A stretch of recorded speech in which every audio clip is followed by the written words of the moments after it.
বিজেপিৰ নপুৰণি বিজেপি নেতা য'ত জয়ন্ত কুমাৰ দাস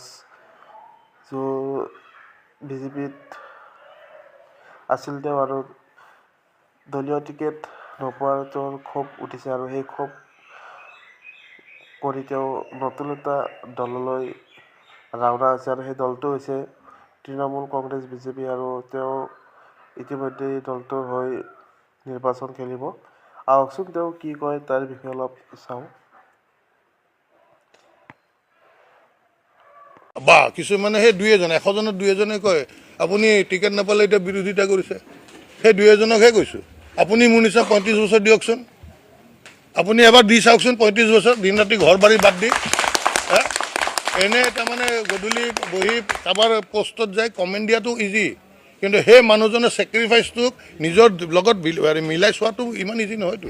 যে দিলীপ নামকাৰী মাতো দিলীপ চাবা ভাই, তুমি এতিয়া সভাপতি, তোমাৰ দিনত যদি যুৱ মৰ্চাৰ আন এজন সভাপতি যিজন তোমাতকৈ জ্যেষ্ঠ আজি যদি টিকেটৰ পৰা বঞ্চিত হওঁ, কিন্তু তুমি নাক ওলাব নোৱাৰিবা।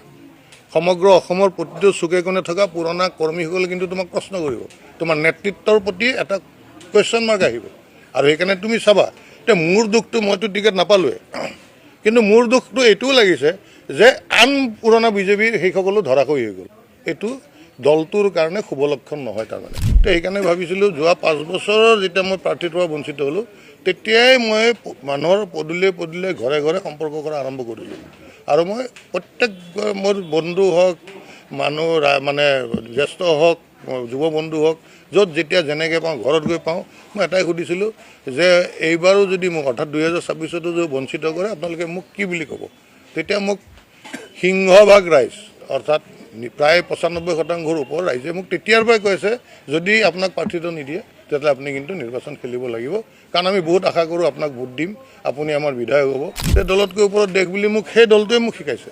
আৰু সেইকাৰণে মই এইবাৰ সিদ্ধান্ত লৈছোঁ যে যিহেতু বাৰম্বাৰ নেতৃত্বই মোক বঞ্চিত কৰি আহিছে, মই কেৱল সেই নেতৃত্বৰ আক্ৰোশৰ বলি হৈ থাকিম, সদায় মোৰ প্ৰতি অন্যায় কৰি থাকিব আৰু মোৰ এই অন্যায়ৰ প্ৰভাৱ ৰাইজৰ ওপৰতো পৰিব, কাৰণ মই হ'ব পৰা নাই, ৰাইজৰ সেৱা কৰিব পৰা নাই, ৰাইজৰ মোৰ প্ৰতি মৰম আছে, ৰাইজে মোৰ দ্বাৰা কাম আদায় বিচাৰে, ৰাইজে মই যিমান তৎপৰতা তাত বিধায়কজন হোৱাৰ লগে লগে যে মই বহুত কাম কৰিব পাৰিম সেইটোও ৰাইজে বুজি উঠিছে।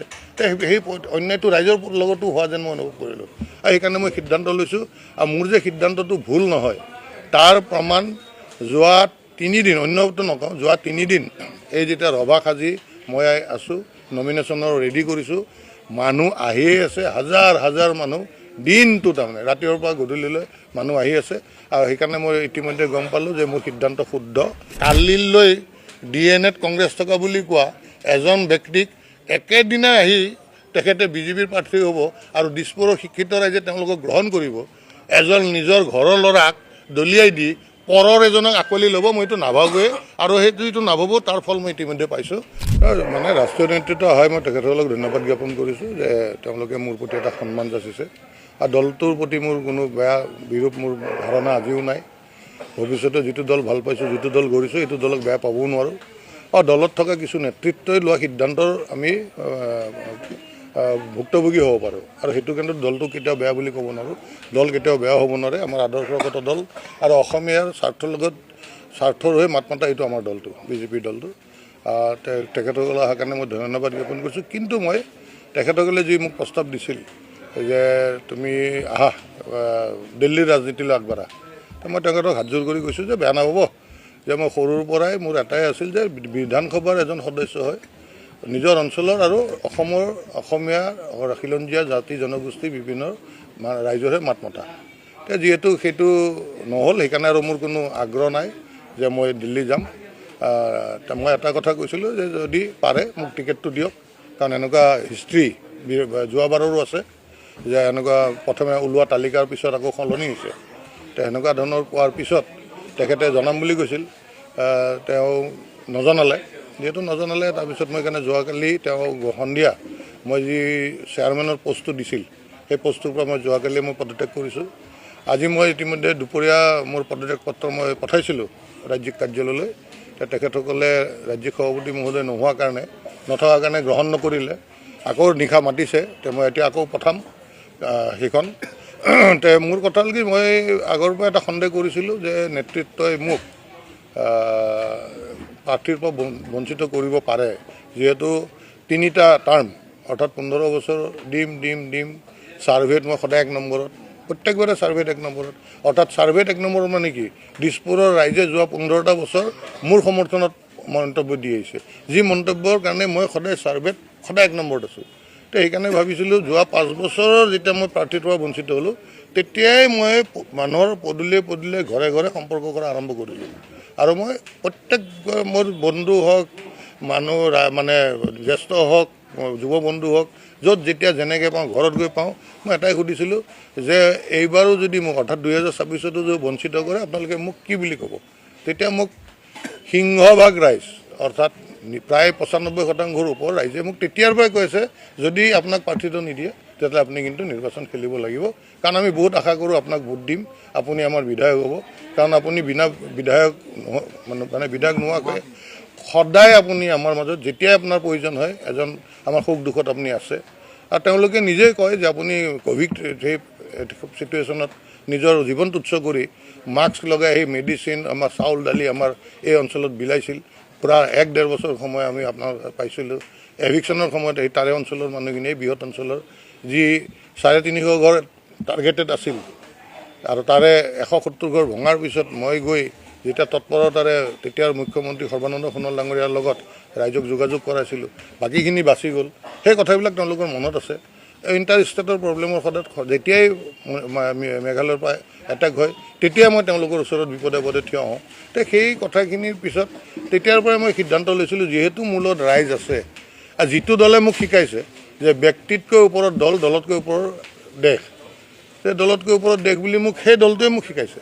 আৰু সেইকাৰণে মই এইবাৰ সিদ্ধান্ত লৈছোঁ যে যিহেতু বাৰম্বাৰ নেতৃত্বই মোক বঞ্চিত কৰি আহিছে, মই কেৱল সেই নেতৃত্বৰ আক্ৰোশৰ বলি হৈ থাকিম, সদায় মোৰ প্ৰতি অন্যায় কৰি থাকিব আৰু মোৰ এই অন্যায়ৰ প্ৰভাৱ ৰাইজৰ ওপৰতো পৰিব, কাৰণ মই হ'ব পৰা নাই, ৰাইজৰ সেৱা কৰিব পৰা নাই, ৰাইজৰ মোৰ প্ৰতি মৰম আছে, ৰাইজে মোৰ দ্বাৰা কাম আদায় বিচাৰে, ৰাইজে মই যিমান তৎপৰতা তাত বিধায়কজন হোৱাৰ লগে লগে যে মই বহুত কাম কৰিব পাৰিম সেইটোও ৰাইজে বুজি উঠিছে।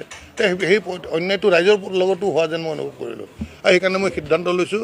আৰু মোৰ যে সিদ্ধান্তটো ভুল নহয় তাৰ প্ৰমাণ যোৱা 3 দিন, অন্যটো নকওঁ, যোৱা 3 দিন এই যেতিয়া ৰভা সাজি মই আছোঁ, নমিনেশ্যনৰ ৰেডি কৰিছোঁ, মানুহ আহিয়ে আছে, হাজাৰ মানুহ দিনটো, তাৰমানে ৰাতিপুৱাৰ পৰা গধূলিলৈ মানুহ আহি আছে। আৰু সেইকাৰণে মই ইতিমধ্যে গম পালোঁ যে মোৰ সিদ্ধান্ত শুদ্ধ আৰু ৰাইজ মোৰ লগত আছে, ৰাইজে মোক এইবাৰ বিধায়ক হিচাপে পঠাব। আপুনি ছাৰ্ভেৰ কথা কৈছে, যিহেতু ছাৰ্ভেত আপোনাৰ নাম আহে, তাৰপিছত কিন্তু পদুকলতো কোনো ছাৰ্ভেত নামেই নাছিলে, বেলেগ দলৰ পৰা এটা দললৈ আহিছে, বিজেপি দললৈ। এইটো যি ছাৰ্ভে চলায় সেই ছাৰ্ভেত সত্য বুলি প্ৰমাণিত বুলি ভাবে নেকি? কেনেকৈ প্ৰমাণিত? যোৱা 3বাৰ তাকেইতো ক'লোঁ যে নেতৃত্বই বাৰে তাৰমানে মোক বাৰে অন্যায়ৰ বলি কৰি আহিছে। আৰু অন্যায়ৰ বিৰুদ্ধে মাত মাতাটো ধৰ্ম আমাৰ। যদি অন্যায়ৰ বিৰুদ্ধে মাত নামাতে তেতিয়াহ'লে পাপ বুলি কয়, মহাপাপ বুলি কয়।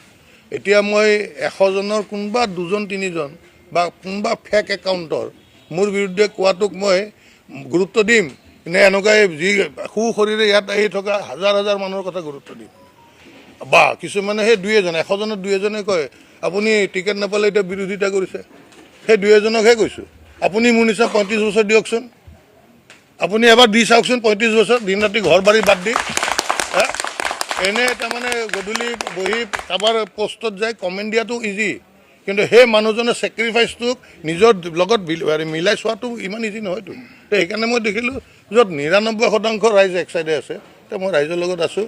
আৰু অন্ততঃ মই নেতৃত্বক, বিশেষকৈ মোৰ বন্ধু ভাতৃ দিলীপ শইকীয়া ডাঙৰীয়াক ক'ম, যিহেতু তেওঁ সভাপতি, তেওঁক মই একান্ত ব্যক্তিগতভাৱে মই কৈছিলোঁ এটা কথা যে দিলীপ, নামকাৰী মাতো, দিলীপ চাবা ভাই, তুমি এতিয়া সভাপতি, তোমাৰ দিনত যদি যুৱ মৰ্চাৰ আন এজন সভাপতি যিজন তোমাতকৈ জ্যেষ্ঠ আজি যদি টিকেটৰ পৰা বঞ্চিত হওঁ, কিন্তু তুমি নাক ওলাব নোৱাৰিবা। সমগ্ৰ অসমৰ প্ৰতিটো চুকে কোণে থকা পুৰণা কৰ্মীসকলে কিন্তু তোমাক প্ৰশ্ন কৰিব, তোমাৰ নেতৃত্বৰ প্ৰতি এটা কুৱেশ্যন মাৰ্ক আহিব। আৰু সেইকাৰণে তুমি চাবা, এতিয়া মোৰ দুখটো, মইতো টিকেট নাপালোৱে, কিন্তু মোৰ দুখটো এইটোও লাগিছে যে আন পুৰণা বিজেপিৰ সেইসকলো ধৰাশয়ী হৈ গ'ল। এইটো দলটোৰ কাৰণে শুভ লক্ষণ নহয় তাৰমানে। আৰু সেইকাৰণে মই ভাবিছোঁ যে মোৰ যি ধৰ্ম, ৰাইজৰ লগত থাকি, ৰাইজৰ বাবে কৰি, ৰাইজৰ হৈ চিন্তা কৰি আগুৱাই যোৱা, আৰু অসমৰ হৈ কৰিবলগীয়া বহুত আছে।